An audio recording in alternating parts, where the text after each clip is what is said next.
Welcome back, everyone. This is Radio Free Market, and we were just talking before the break with Dr. Yuri Maltsev, who has outlined to us not just the reason that this is not just an economic crisis, not just a political crisis, but is really a human crisis.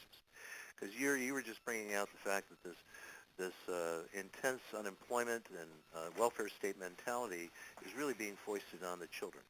And so would you please continue that thought?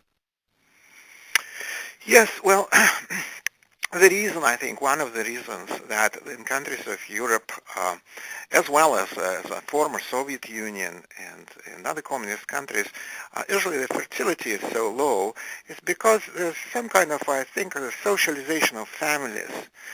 Greece, for example, is the country third in the abortion rate in the world after Russia and China.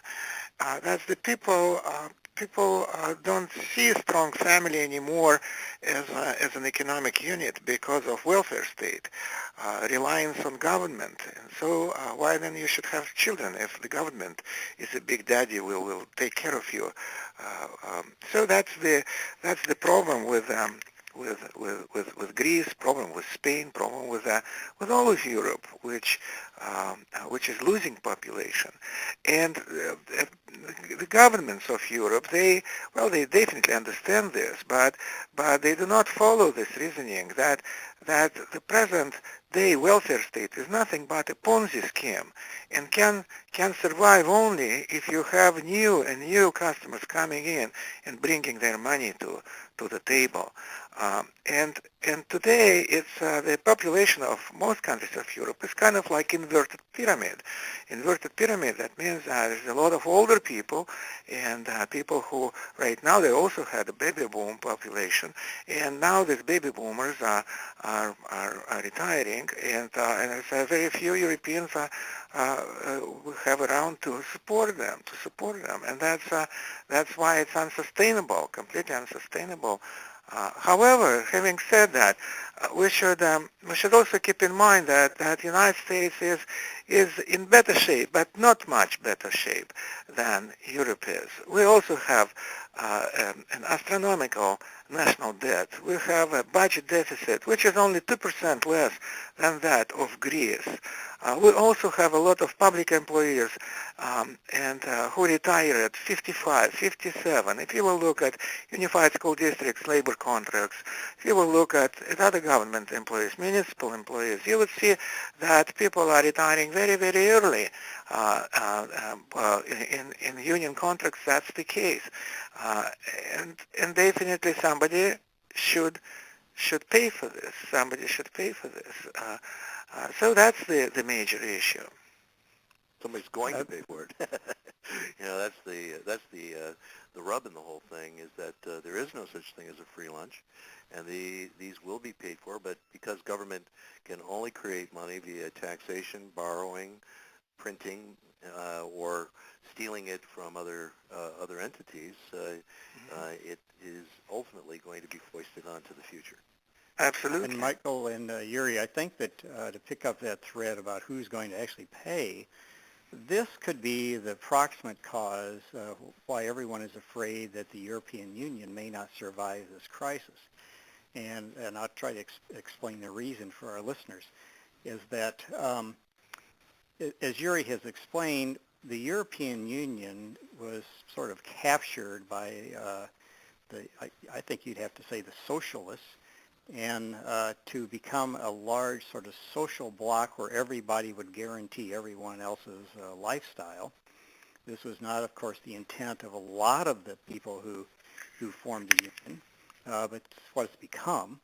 And now the countries that are in better shape, the harder working countries, for example, Germany is at the top of this list, can see that since they're bailing out, since the European Union is going to bail out Greece, and this is what they decided to do, well, who is the European Union? Well, it's Germany, France, Great Britain. These countries, the Netherlands, the rest of them are going to have to send their larger checks, in effect, to Brussels. and they don't like this one bit. And now, so the concern, this is why I think we get back to why the concern is, well, how could this little country of Greece be such a big problem, is instead of saying, well, Greece, you're just going to have to get your house in order. You can stay in the European Union. You can have free trade with the other 26 members. You can still use the euro, but no one is going to give you euros. We're not going to support your government. But this was the option that they had, and unfortunately, within the last week or two, after ringing, they've decided no, they will. They will. They wanted to stop the contagion, as they say. But in my opinion, instead of stopping the contagion, the rest of the European Union just exposed themselves to the contagion.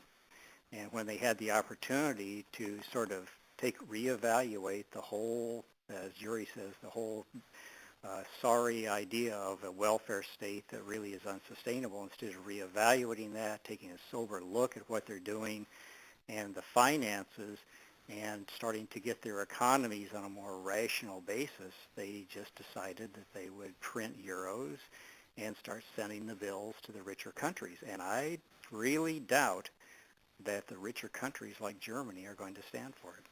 Well, I want to pick up on that particular thread, if I could, for a minute and ask Yuri a question. It's obvious that the creation of the euro, it was assumed among the member nations that none of the nations that were participating would leave the euro after joining it. There have been rumors recently that Germany is considering returning to the mark. What is your thoughts on that, Yuri? Do you see that is a possibility? Well, the Charter of European Monetary System, I think it gives them an opportunity to leave.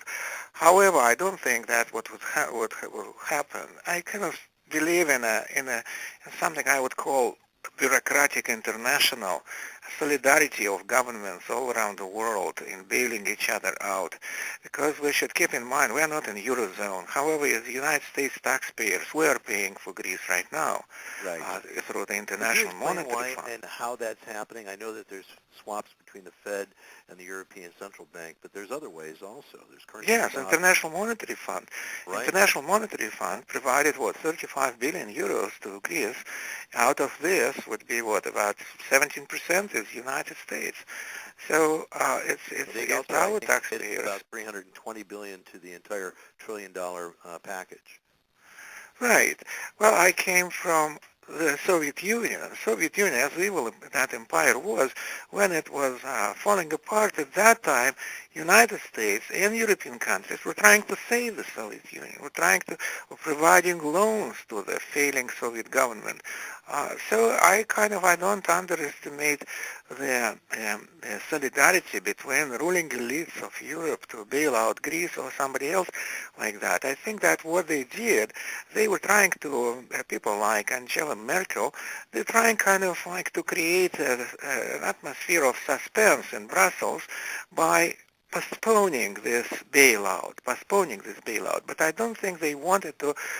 They wanted to leave Greece out there in the cold, because they were mainly dragging their feet with this bailout. Then the Greeks at least agreed on some measures, important measures in cutting down on their bureaucracy, on their civil servants' pay, on retirement perks and things like that, which I would say is not a real remedy, but it's a what can, I think, alleviate the problem for the time being. It doesn't solve the problem. It's again just a patch on this. But yes, I think that the governments of Europe do not have much of a choice today.